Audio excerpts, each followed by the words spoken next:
ප්‍රවීණ චිත්‍රපටි අධ්‍යක්ෂක ආචාර්ය සෝමරත්න දිසානායක සිනමා නිර්මාණය සරිගම පසුගිය දෙවැනිදා සිට තිරගත වීම ආරම්භ වුණා. මේ චිත්‍රපටය නිෂ්පාදනය කරන්නේ රේණුකා බාලසූරිය.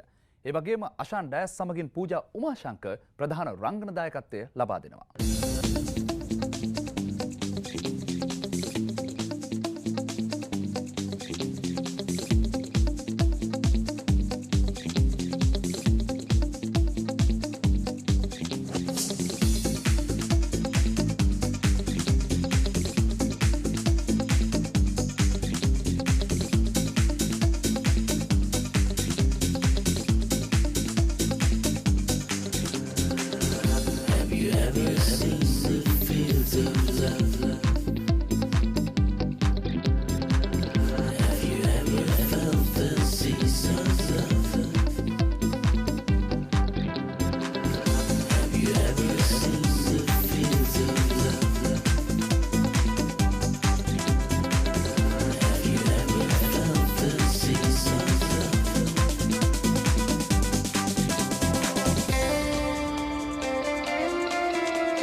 ශ්‍රී ලංකා සිනමා ඉතිහාසයේ වඩාත්ම ආකර්ශනීය සිනමාකරුවා ආචාර්ය සෝමරත්න දිසානායකගේ සංගීතමය සිනමා සිත්තම කන්‍යා සොහයුරියක් වීමට සිහිනදුටු ඇගේ දංගකාර සිතුවිලි සුභාසිරිය සොයා ගියා.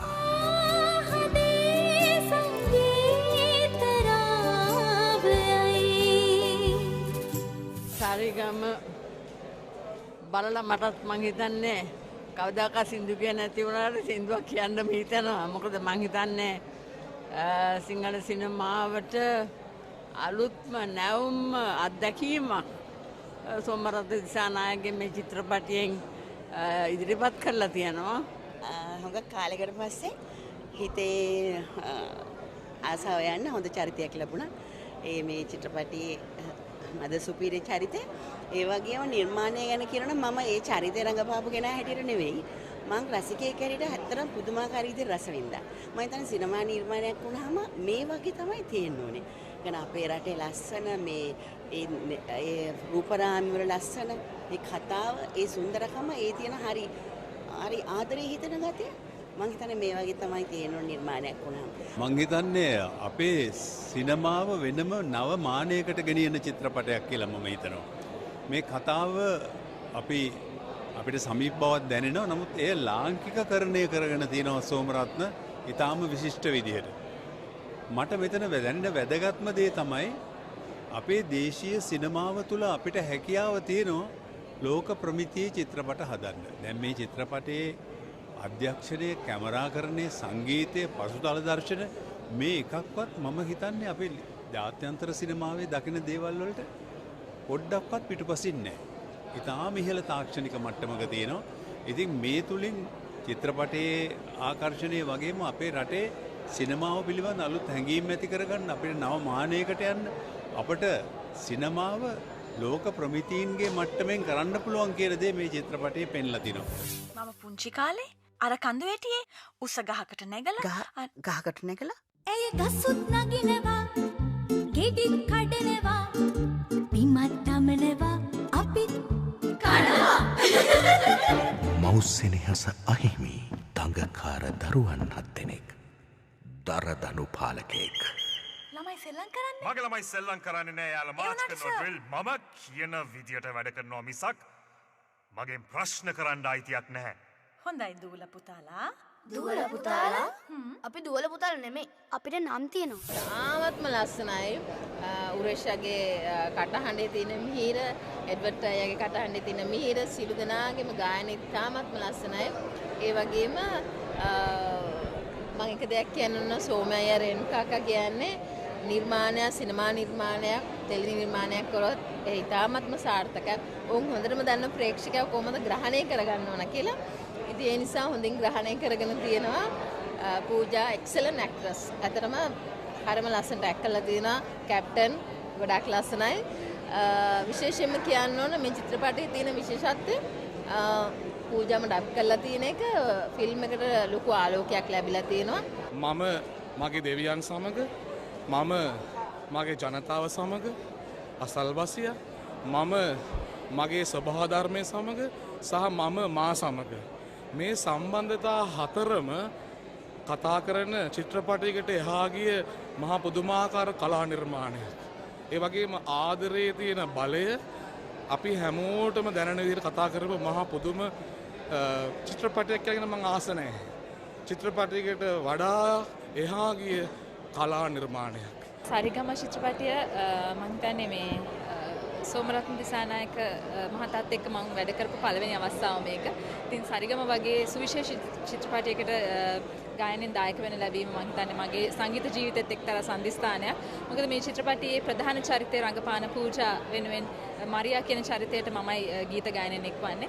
ඉතින් සරිගම කියන්නේ මුළුමනින්ම සංගීතය තේමා කොටගත් චිත්‍රපටයක් සහ දරුවන් 7 දෙනෙක්ගේ ඉතාම සුන්දර දිවෙන සුන්දර කතාවක්. ඒ වගේම සියලුම චරිත ඉතාම සුන්දර විදිහට හැම කෙනෙක්ම රංගනෙන් දායක වෙලා තියෙනවා. දඟකාර දරුවන් පවා සංගීතයෙන් මෝහනය වේ. තන්දතරු පිණි බිඳු ගැන සිතමු සරිගම පමගරි සරිගම පා ළමයින්ගේ අයිතිවාසිකම් වෙනුවෙන් සටනක්. කාගේවත් බනහන්න ඕනේ නැහැ. මම දන්නවා මගේ ළමයි හදාගන්න. නෑ කැප්ටන් දන්නේ නෑ. කැප්ටන් දන්නවා ළමයි හදන්න. කැප්ටන් දන්නේ නෑ ළමයි හදාගන්න. ඒකයි කියන්නේ. සමනලයි පාට පාට කන මෙදිරියෝ රැට රැට සිනිඳු වලා ඇත ඇත හරි සොඳුරුයි සෑමදාම. What the hell is going on here? Whistle ගහලා පෝලිං ගහලා මාච් කරලා ළමයි හදන්න බෑ. මේ ඉන්නේ නේවිකාරියෝ නෙමෙයි. සාමාන්‍ය මිනිස්සු ළමයි. Yeah, stop. I said stop. නෑ මම තාම ඉවර නෑ. No, you're finished. සැරපරුෂ ආඥාදායකයෙකු තුළ පවා සංවේදී මිනිසෙකු සිටිය හැක. මරියා. මං හිතන්නේ මං ටිකක් කලබල වුණා.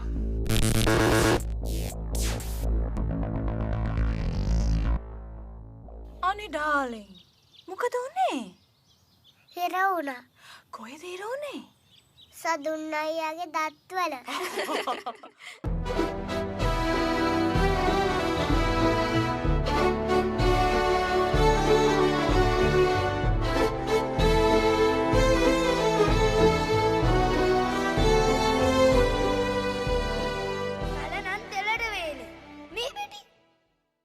ආචාර්ය සෝමරත්න දිසානායක සාමාන්‍යයෙන් හැමදාම දැඩි වෙනසක් ඇතුව නිර්මාණයක් කරන කෙනෙක්.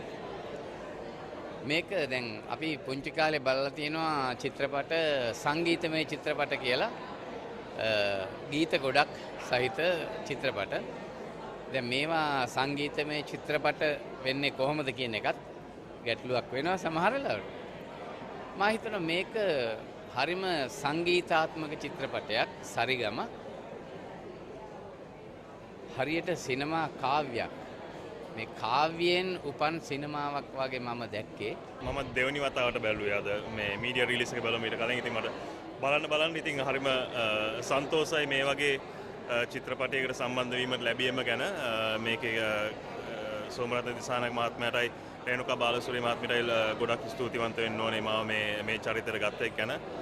තවත් මේ වෙලාවේ මතක් කරන්න ඕනේ පූජා උමාශංකර් එයා තමයි මේකේ ප්‍රධාන චරිතය කරන්නේ.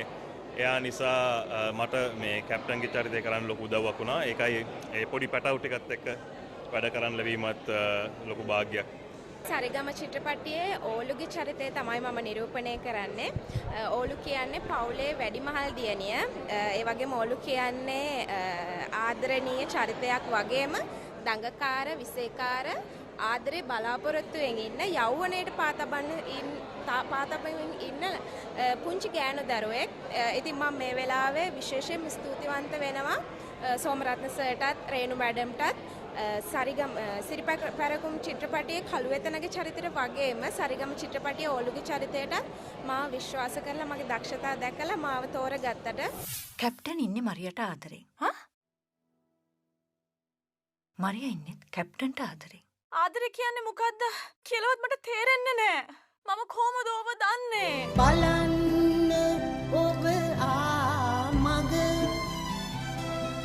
කෙතරම් කටුකද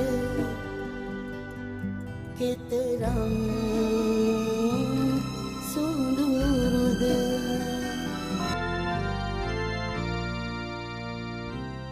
අදාරි ලස්සනයි අම්මා. අම්මා මං ආසයි එහෙම කියන්න. මම ආසයි එහෙම ආන්න. මම හිතන්නේ මේ මංගල දර්ශනයෙන් පස්සේ සහ මීට පෙර කරපු දර්ශන වලින් පස්සේ මගේ විවිධ මගේ ආරාධිතයෝ මට ප්‍රකාශ කරපු දේවල් හැටියට මට ලොකු සැනසුමක් තියෙනවා. මම චිත්‍රපටියේ නිර්මාණයට ලොකු සාධාරණයක් කරලා තියෙනවා කියලා. දෙවෙනිදා ඉඳලා චිත්‍රපටියේ ප්‍රේක්ෂකයන් වෙනුවෙන් සිනමා හාල් වල මුදා හරිනවා. ඊට පස්සේ ප්‍රේක්ෂකයෝ බලලා සමස්ත වශයෙන්ම ලාංකීය සිනමා රසිකයින් මේ චිත්‍රපටියට දක්වන ප්‍රතිචාර තමයි මගේ අවසාන තීන්දුව වෙන්නේ. ඒ ප්‍රතිචාර මට දැනුණාට පස්සේ. අපේ කාර්යය ඉවරයි. දැන් තියෙන්නේ ඔබේ කාර්යය ඇවිල්ලා බලන්න. බලලා අපිට ශක්තියක් දෙන්න. මං කියන්නේ හිත රිදුනහම දුක හිතුනහම එන්න ඇවිල්ලා සරිගම බලන්න. ආචාර්ය සෝමරත්න දිසානායක අධ්‍යක්ෂණය රේණුකා බාලසූරිය නිෂ්පාදනය සංගීතමය සිනමා සිත්තම අපේ කාලේ පටාචාරා චිත්‍රපටය ගැන තොරතුරු කියන සූදානම් අපි මේ විරාමයෙන් පස්සේ